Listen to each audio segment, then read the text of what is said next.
Boom, boom, boom. Are we ready? Are we ready? Are we ready? Are we ready? We are as ready as we are going to ever be. Let's get it done now, man. The problem is say, can we finish on time? I will go. We go dey late. No, Let me finish on time now. 1 hour 30 minutes or 2 hours show. If you want, Mama get show today. okay, guys, welcome to Vote Sports. We are going to be talking about a whole lot today. Not a whole lot, but let's talk about just one thing that's happening today in the Premier League because the new Alex Ferguson is here. They don't give him title. He is there. He is there. Amorim just arrived England. Now his reign starts today. His reign starts today. So we don't know what he's going to bring in. And now we are going to talk about what he's going to bring into Manchester United because Manchester United, yeah, a big club in England. Now, okay, guys, if you look at Amorim, he has arrived in England. That he has an interview today, or he has been talking to the press, talking about him joining Manchester United. And part of the question he was asked is that, what are you going to bring into Manchester United? And he said, unquote, I will still stick with what I know, the style I know. And we all know that style is 3-4-3. But everyone can talk until you enter. Normally now. Now when you enter now, you cannot decide if you stick with your normal plan or you are going to be changing it. But General, what do you think about that? You know, master tactician, he said, I will stick with what I know. What he knows is intensive play, tactical flexibility. I don't know why people say 3-4-3. What he knows is intensive play. See, you are the one that is putting this thing in his mouth now. So no, I'm not putting it in his mouth. You are the one that is putting it. At the end of the day, when it comes down to formation, Baba is 3-4-3. I'm not saying it's not 3-4-3. But what if you see a 3-2-5? As the match progresses, you see a 3-2-5. What now happens? It's still the same 3-4-3. It's the same thing we are saying. Under Luis Van Gaal, we saw a 3-man defense, but nobody actually said anything about it. We saw a Valencia and Ashley Young play fullback. So this is not the first time. This is not the first rodeo. No, it's not the first rodeo. So for a coach that has it, I think at Man United now, the only thing that maybe some people say he should get them off already is Victor Lindelof should be out already. Harry Maguire, we are not sure how far. So these back three that he wants to play, are they good on the ball? You talk Victor Lindelof, he's a bit scared. Harry Maguire good on the ball, but he's slow. Now you have Euro, who is back from injury, so you have Euro, Delete, and Lautaro Martinez. Wonderful back three. Back three is sealed. For me, I think the problem isn't going to be... Look at it now. If you want to now switch, like you want to switch formation a bit, you have this back three, you can shift in, and you have Mazraoui playing a full back. Now you can shift Lautaro Martinez to left back position while Mazraoui drops deep, and that's the back four. Like I said, tactical flexibility still plays, but the intensity of the game should not drop because that's what he brings to the table. Not really the tactical formation, not really the formation because what we see is formation on paper. But when you see them play football, the intensity, the flexibility, tactical flexibility should always be there. He's coming into a Man United side who has, I think he has, I was seeing an advice to him that he should be wary of the people around him, not just the players now, but the assistants, because they also have ambitions of their own. You know, valid points all around, but the most important thing, the most telling thing in the statement was when he said he's going to stick with what he knows and what has worked for him. This is reminiscent of the story of David, who was given a mighty armor to go and fight Goliath, and he said, no, that I have not proved this thing, so he took it off, went with his sling, got 5 smooth stones, and we all know the rest is history, so this is the same thing we are seeing now. We just got confirmation not too long ago that Ruud will no longer continue with him, that is going to be trusting his backroom staff. That's the point. He came with his backroom staff to England, so I don't even understand what he's going to be doing. If you check out far, we are going to see that stuff there. That is going to be trusting his backroom staff to help him go forward. And then he's working with key principles, key things that he's done elsewhere. One thing we said, I remember we said it early this season, be wary of managers who come in and they can compromise on their core values. Okay, we saw that with Ten Hag compromising on the play style that attracted Manchester United to him in the first place, and then compromising on the key players who were giving him, who were actually pulling for him at the end of the day for some other players who didn't turn up, So for Amorim, the main thing is going to be Everybody knows that he needs to strengthen that Manchester United team. Everybody knows he needs to strengthen. We all know that he's looking to bring in Gyökeres and Diomande into the That's side in the summer. in the Not in the summer, summer, not In now. the and summer, not also now. Ignacio as well coming into the side. So for me, in that defense, the three has to be Delete, Martinez, and one other player. I'm not going to call Lindelof's name and put Lindelof in that conversation. So he's going to have to add either Diego Dallo in that position, In or center half. yes, Come Ah, on no, now. come on. Come Yes. on now. No, Come on. no. If Yes. no. If it was Luke Shaw you're talking about, we'll say maybe. I Maybe from the disagree. left. If you're I talking about disagree. Mazraoui, we'll say yes. But a fullback should No. be Dalot. So if let me stay with that statement, because the statement that Manchester United have confirmed that Ruud van Nistelrooy have left the club. Yes. Ruud returned in the summer and taken charge in the past 4 games as interim manager, but he has decided to leave Manchester United because Amorim is coming with his backroom staff, and he doesn't know where he's placed in the club. So what do you make of that? I think it's bad for Ruud van Nistelrooy, because the deal was for him to come to Manchester United and help build. But now he's getting kicked out of the club because Amorim doesn't really want him. It's not. They said they will have a conversation. Now you coming in as a coach, you need to know the people you're working with. Straight up. Have a conversation with people you're working with. If you, it's just like sharing your minds. If you share your minds and the the minds don't align, please you get. It's one way to say, okay, I want to work with you, but your methods are not my methods, and we can't come to a compromise. We can't come to agree to disagree. Leave that thing. Somebody is coming with his own back. Do you know what It's back not. See, you know. I'm happy for Amorim, though. Questions like that have I'm been happy asked. for Amorim. You're talking about Ruud van Nistelrooy leaving the club now. Rene Ake will still be there. There's a Darren Fletcher who's been there since Mourinho's time. He will still be there. I disagree. You get- Because I disagree. This is what we are going to see. You know, we said it and we keep saying it again. Amorim should come in with his own backroom staff, which is the people he trusts, with the people that can work with him, with people that don't have any selfish interest in keeping the job if things start going wrong. And that's whose fault is this? the fact. Come on. Papa, Okay, if they start Amorim, who did that want to take up the Manchester United job? go and look at every top manager in England and around the top 5 league. Once they are sacked, they leave with their assistant manager. When they get a job, they assemble their team back again and they will take over the new job. Go check it out. Nobody. You only see that happen when the assistant was there before the manager came in, and he don't want to compromise to keep him on the team. Look at how Ten Hag was brought over to Manchester United. He was not allowed to bring anybody in his backroom staff, and he was alone in an island surrounded by people And he who were finished eyeing third. his job. And he finished third. And when he We surrounded with his people who first were eyeing his his job. first season he had McCarthy, he had the other guy that went to coach Jamaica national team, McLaren. He had McCarthy, he had McLaren, he had many other top officials of Man United who has worked with Ferguson and are also looking out for a job of their own. And they finished third on the table. Yes. In the next season, he brought his own people in, and they finished 8th. When you Now, talk about wait bringing, now, John, he calm did down. not bring in John, calm his down, own because people. it was no. we look at it was Ten Hag never brought it was- in any of his former backroom staff who is into Chris Manchester Ahmad? United. Who is Chris He Ahmad? never brought in any Who of is- his former who is- backroom who is staff Chris- into Manchester Who is United. Chris Ahmad? Rather, he was brought in and worked with the people that were already there within the club. Who is Chris And that's Ahmad? why Ten Hag's the person. club had to strengthen his backroom team by recruiting Ruud and Hake. Simple. I think if you look at this Ruud van Nistelrooy, Ruben coming today, I think when you come in as a manager, for example, if you're given a job to coach a particular club, I think it's right for you. I had it in my mind that Ruud will not stay. Sure, Number me one too. is that the person who is coming, you didn't plan with it. Yes. But that's what I was saying. I felt and I think that Ruud should have stayed till the end of the season for him to actually do something first, because there is no way when the negotiation was starting and they told you that they are negotiating with Amorim and his backroom staff, you should not, even you as a coach or as a assistant coach that was there, even other persons will still leave. Straight up, yes.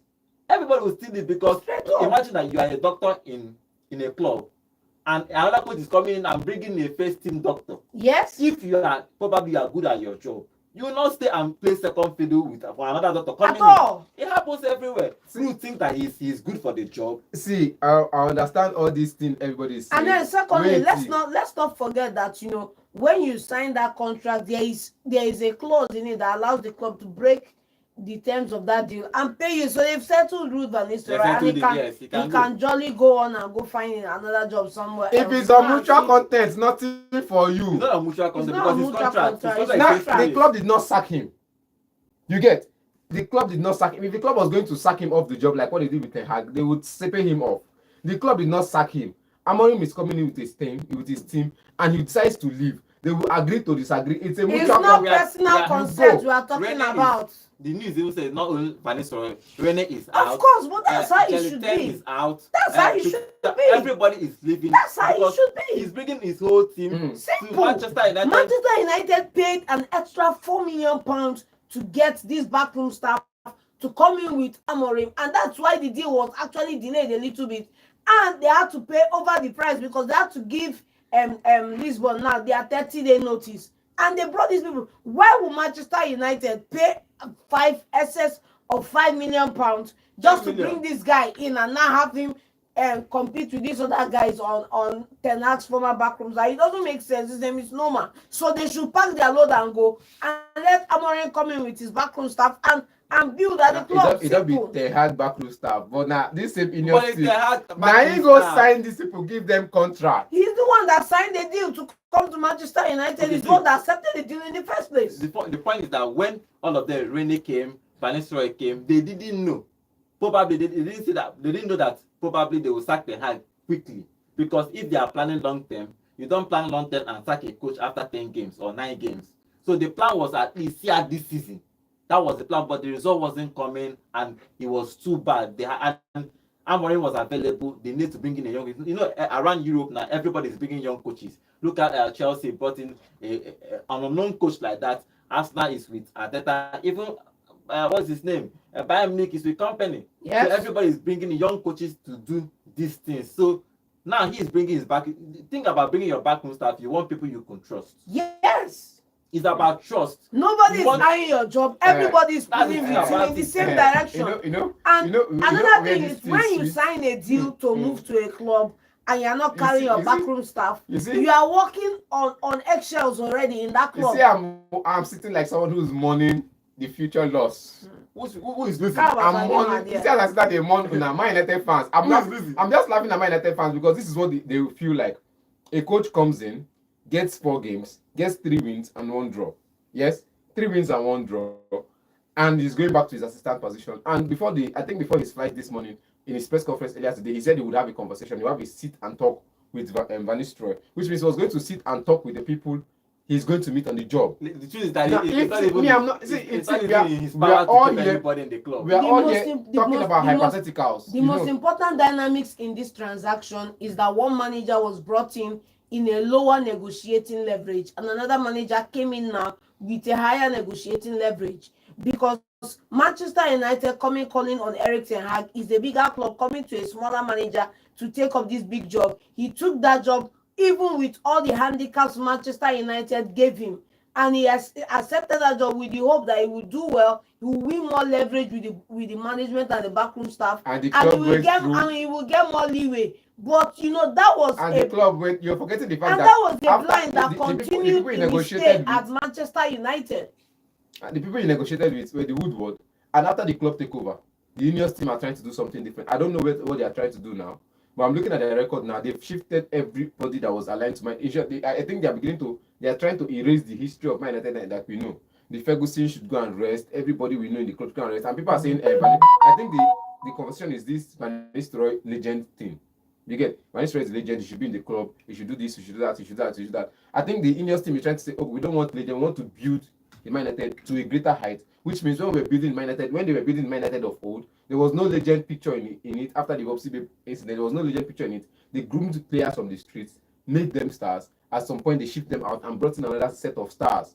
Talking about the class of 92 now. After the class of 92, we had another class of 2015 or 2016, the Rashfords and the rest of them. Now we're having a class of 2019 or 2022.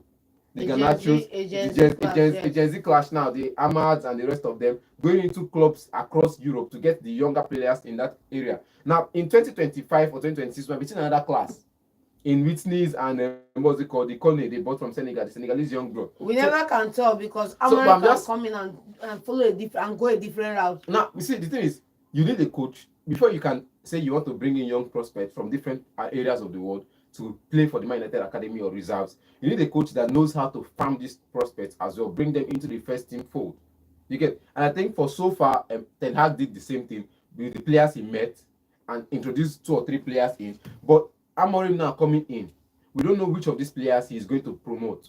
You get, and he doesn't want to use the legend status because that's another drag on the Man United. I like to say this so people don't look. It's another drag that we are legends. You know, when you continue to live and we are legend, you're still living in the past. You get, and because of the Man United hype of the past, this man wants to come and build a team to the future, and I think he wants to overload that past and keep it one place. I think that's just what's happening, and I think that's what happened with the conversation they have. Right? Like I said, we're talking hypotheticals right now. Everybody doesn't know what happened in that conversation he had with Nistelrooy. Yes, because if the conversation had gone well with Van Nistelrooy, he probably would have stayed to the end of the season. See what I'm trying It to doesn't make. mean If you are Pep bringing in, Guardiola- for example, Pep if you Guardiola- are bringing in a manager is coming in, Mhm. he's bringing his assistant manager. Simple. So what do you think Vanessa should be playing? What do you think? See, What position should he take over? see, their first team, you know, in football, if you look at football, there are coaches that handle different positions. If you're watching basketball, they tell you there's coach of defense, there's coach of midfield, there's coach of point guard, there's coach of attack. Now, attacking coach, you as the head coach, you are overseeing everything. Okay. This person is in charge of defense. Okay. This person is in charge of helping the Uh-huh. midfield. This person is in charge of helping the What, attackers. if, that's what I'm saying. If Amorim is bringing those Now, coaches those in, people he so brought what in, will happen to Vanessa? he can still stay and help out and do In what? what capacity? as an assistant capacity. No, he cannot. It's He still the cannot. same- He has it's to still the leave same- the club. see, Simple and short. Amorim is bringing in 2 other players with him or 2 other coaches with him. Yeah, two or He's three. bringing his full Two, set. three- two, his three people full with set him. of 2-3 people with him. backroom staff. Van Nistelrooy can still help out. As what? You get, As what? there will still be a Darren Fletcher in the mix No, as that's technical no. director. Vanessa is the assistant coach. Uh-huh. If Amorim and his backroom He has a staff comes in, contract. that's what I'm saying. He has That's a why they cancelled his Which has been cancelled clearly. He can be there and do He As what? an should not assistant. be there. No. Okay, No.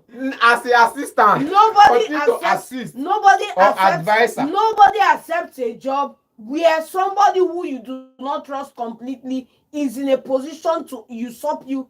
When things start going wrong, nobody accepts that job because you're already accepting the job with a handicap that is already incumbent.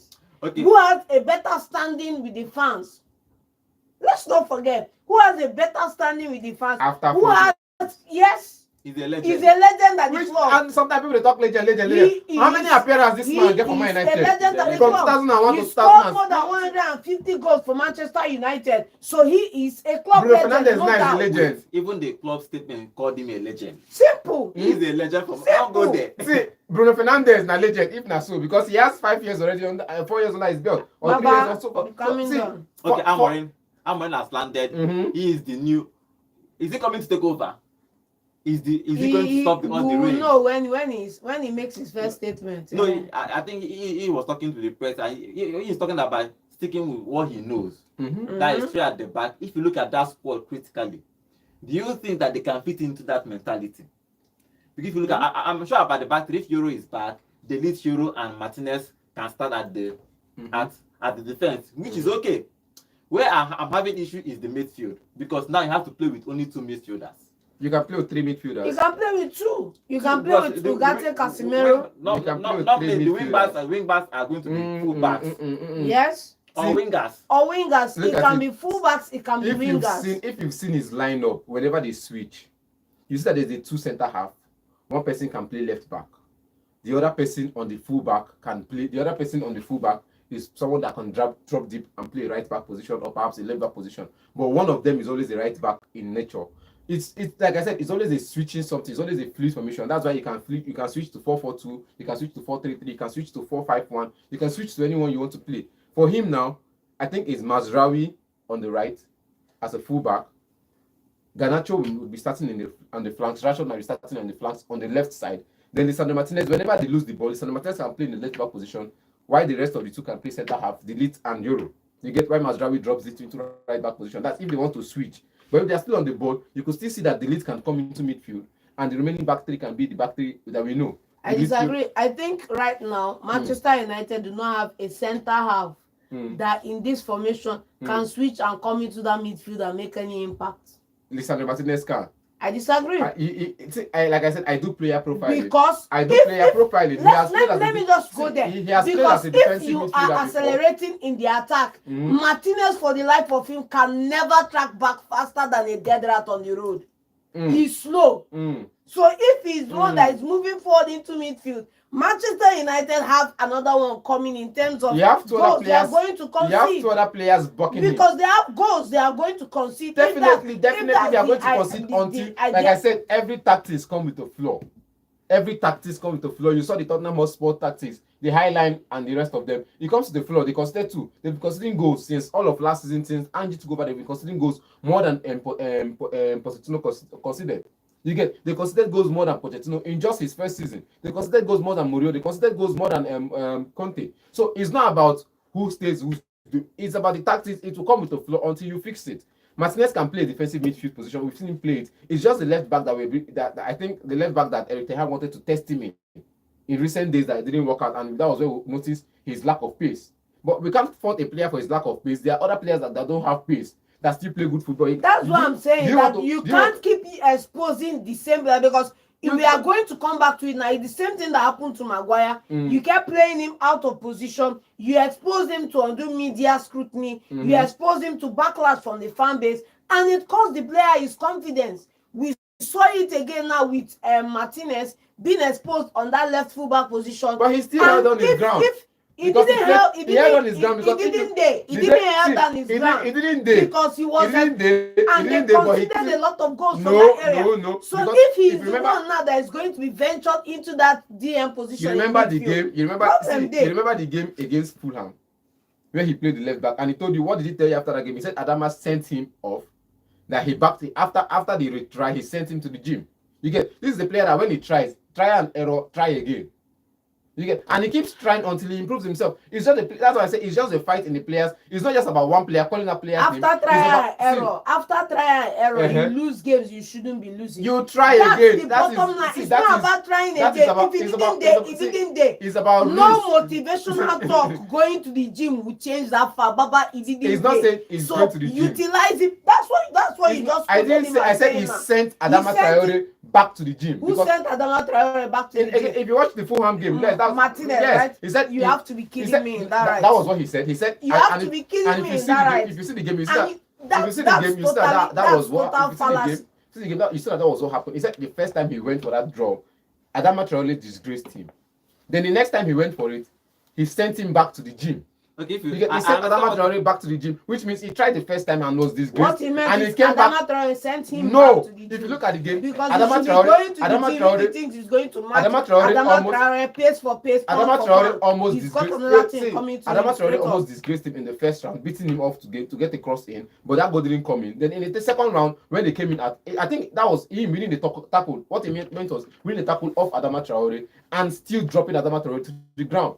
It's not about just pace and pace. It's about knowing when to run, knowing when to stop the player in your attack. And see, it's not about. I will not call about Man United players one by one. I will say it's not just about each player one by one. It's about the general team play.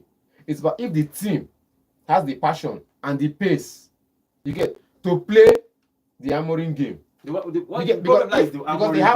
have the passion. They have we say for Ole Gunnar Solskjaer is absorb and hit on the break. They had it. They could absorb pressure. They could absorb no matter the pressure they send at them. You see the match against Man City. I'll use that as an example. You saw against Liverpool. You saw against Chelsea.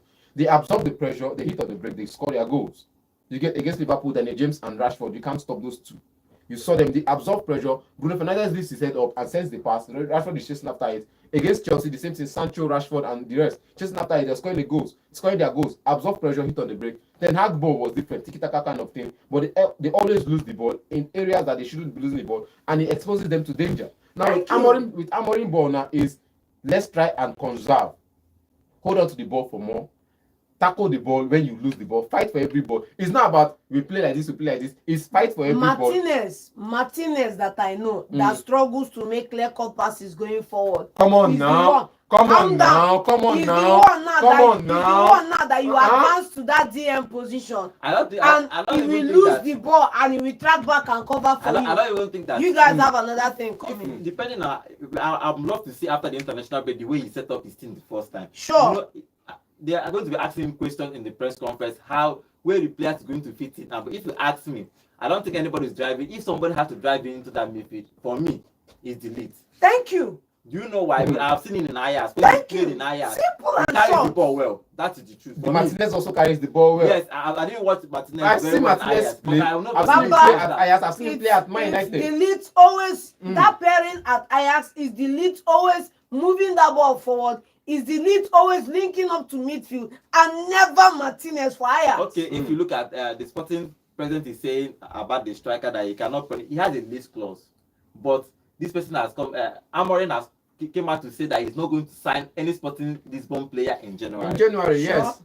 So what do you make of that? Do you think that they need to strengthen in January? Because if you look at the players he has now he has two strikers, Zeski and Holion, in his attacking options. He has just Holion because Zeski has come out to tell you that he's not a striker. Leave. Straight up. He might convert him. He might actually change his position. He works. I think I can remember when Van Persie at Arsenal he was a supporting striker. He wasn't really number 9, but if you look up, yes. Who in his right senses would believe that Weghorst could play 10?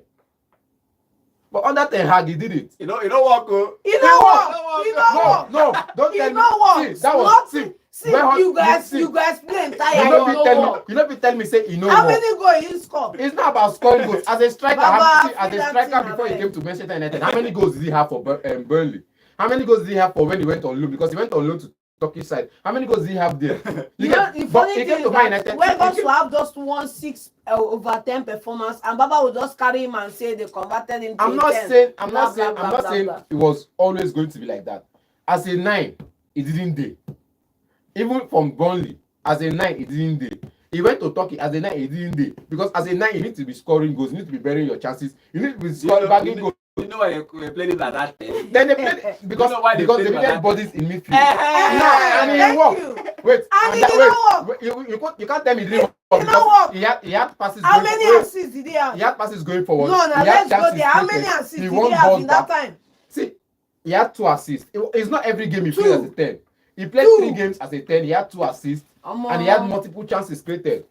As a 10, you play 2 games as a 10. 2 games as a 10, and you have 2 assists. It's a number for a that one is a fluke. For a Manchester United side that was not scoring goals, you having 2 assists to your name was a bonus. I disagree. Okay, if you look at, I'm trying to my head just check if I compare the Manchester United players, they have more names at Manchester United than Sporting Lisbon. So if those players cannot adapt to him, I think they should find something to do those players, because you cannot tell me Rashford, what's his name that I play, Anthony is still there. Anthony, Fernandes, because I think Fernandes, either Casemiro or Gatti will play in that midfield, because he plays 2 midfielders. Granted. 2 midfielders. So probably Ugarte might start. I don't think Casemiro will be starting. Both of them are starting for balance in midfield. Is his boy, granted. So, but the problem is the third midfielder. Everything have to drop to the bench. Everything is going in should January. Not be starting. He should not even be wearing that jersey in the first place. The fact that he still has that tenene every weekend at Manchester United is an affront to me personally, because these are players that you get them off the wage bill entirely, starting with Lindelof, Maguire, and then the other one, Eriksen.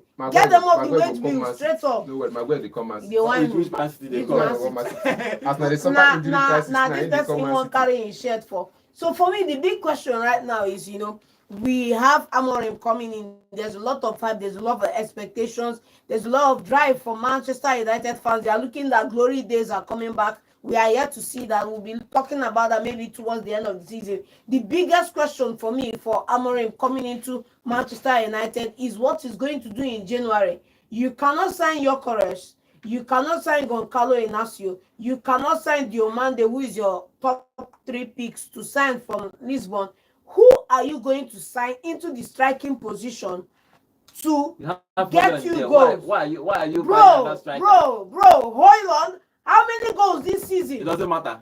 How many goals Do you this know? season? Do you know a coach can come in Even under the inspirational Ruben Nistelrooy that is scoring goals a la carte in his cameo appearance for Manchester United in the dugout. How many goals? How many supplies? Zesky, how many goals? How many supplies? No, let's look at the critical No, numbers, you're keeping because look. these are the people that you are counting that Manchester United have strikers. What is their record so far this season? You know you can buy another striker and you will still won't score at Manchester United. I don't know. You see, you can shout about the numbers in January you can score. The problem is that you can't get your currency in January. So who are you bringing to the side that is going to help your team get goals? Because so far, go and look at Manchester United record goals scored this season. Go and look at goals conceded. Go and look at it pari passu with what they played last season, and come back and tell me if I'm talking out of my mind right now, because there's nobody there. Unless you tell me now that he's going to bring Rashford, put him under his armpit, and ginger spirit and life back into him, and Rashford will come and be playing that 9th position and be scoring for them. Manchester United have a goal drought loading for them this season. I will debate with you, or I'll disagree with you on Haaland not scoring goals.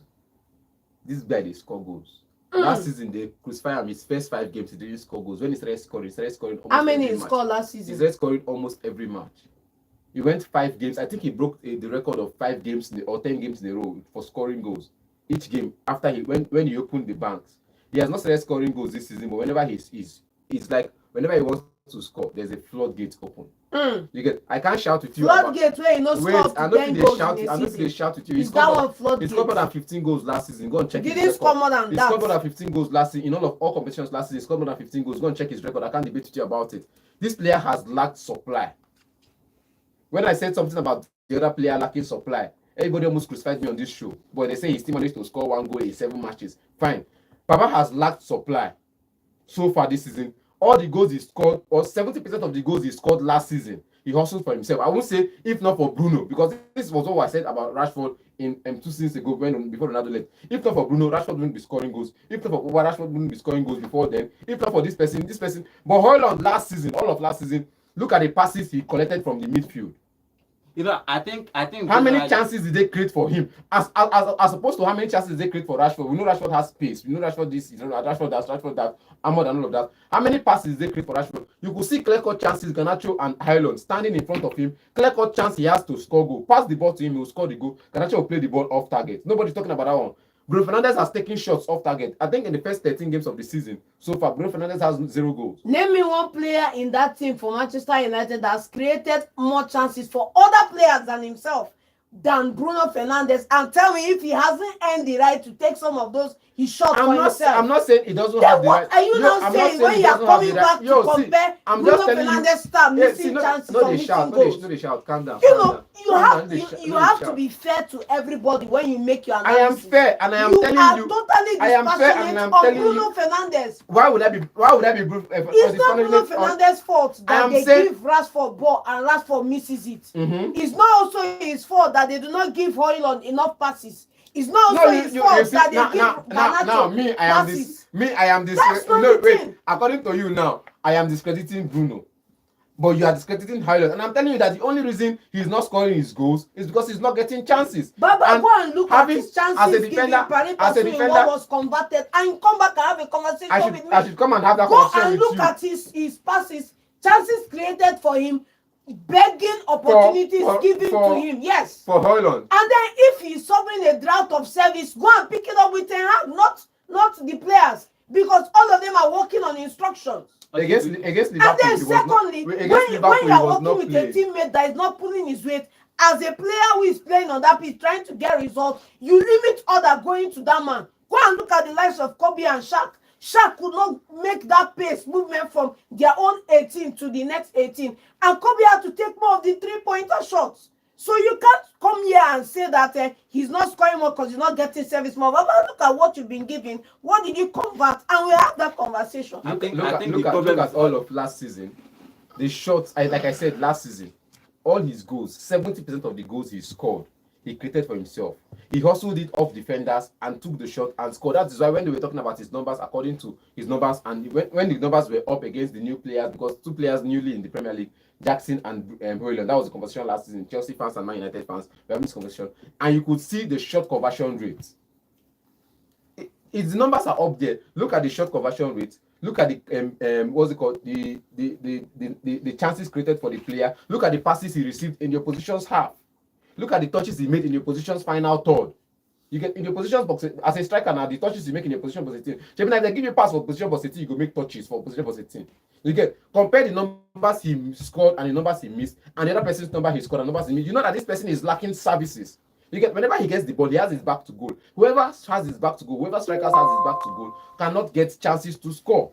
You get he gets the ball, his back is to goal, he passes the ball off to the player to make a run, and when he makes the run, the ball is no longer coming to him. But when Rashford is up the ball, you see, Rashford is always on the flanks.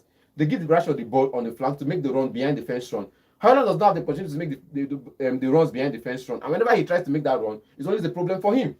You get because the players that he's supposed to give him that pass do not give him the pass, and whenever he gets the ball off the defender, he takes his shot.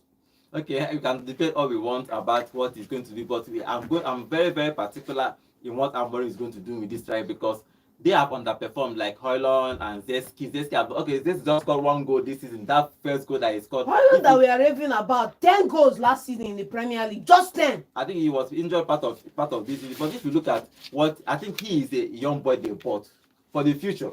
So I think that this coach probably might bring him up and try to make sure that he wins game because he's not going to buy anybody till the summer. He has to these people that he has now. This player that he has now, he has to work with them and get result out of them. But the question is can he get result out of these players? That is the point. We could debate because I think that some players strike when new coaches is coming. Some coaches are lucky. No doubt. Some players are lucky. Some players are not lucky. Because of the tactics. For example, if he moves the tactics around, that means Fernandes might drop to the midfield as a central midfield to control the game more.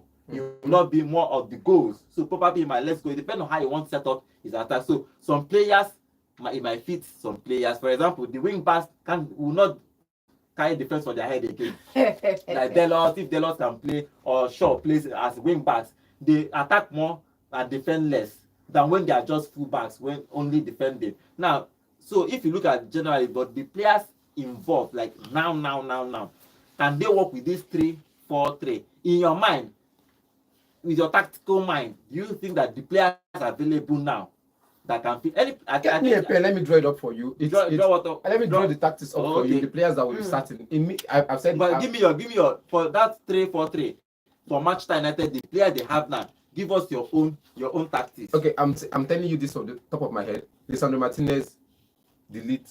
Though he's not one of my best choice. Lisandro Martinez, delete Euro. Delete stays in the middle to coordinate the defense line. Euro. Then in right wing back, you have Mazraoui. The two DMs are Casemiro and Ugarte. Then on the left wing back, you have a Bruno Fernandes or a Marcus Rashford. Wait.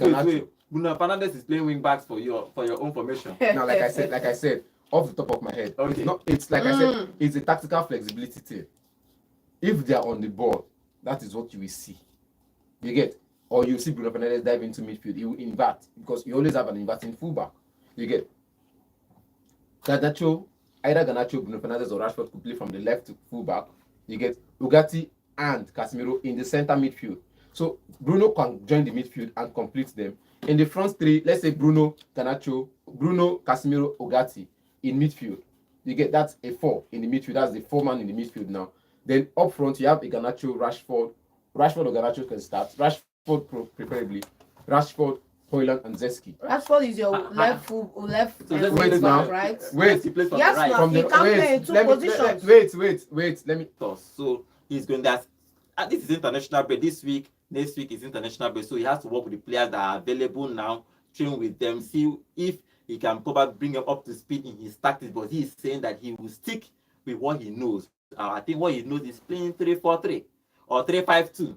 So can Manchester United players adapt to him? Or will that's same thing that is always worrying this man. That is the spirit of Manchester United that is always worrying them. That will make a coach come in there and just forget his own tactics and start playing the Manchester United way or whatever you call it. But let's see what Amorim is going to be doing Now he's now at Manchester United. Van Nistelrooy and Rooney has left the club. They are no longer. The contract has been cancelled. Probably they are going to pay them out. They are going to be leaving. So hopefully they get another job. And hopefully they get another job. But Amorim and his backroom staff are now in Manchester United. So the work starts today, day one of him. Let's see what he's going to be doing throughout this season if he's going to lift Manchester United back. Okay, thank you for joining us on today's show. Tomorrow, 8 a.m., we are going to be here live again.